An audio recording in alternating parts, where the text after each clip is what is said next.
You ask Tiger to solve. This deals with linear equations with one unknown. The final result is x equals 3. Let's solve it step by step. Group all constants on the right side of the equation. Add 9 to both sides.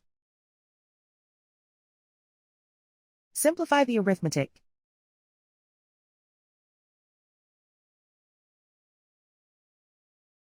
Isolate the x. Divide both sides by 8.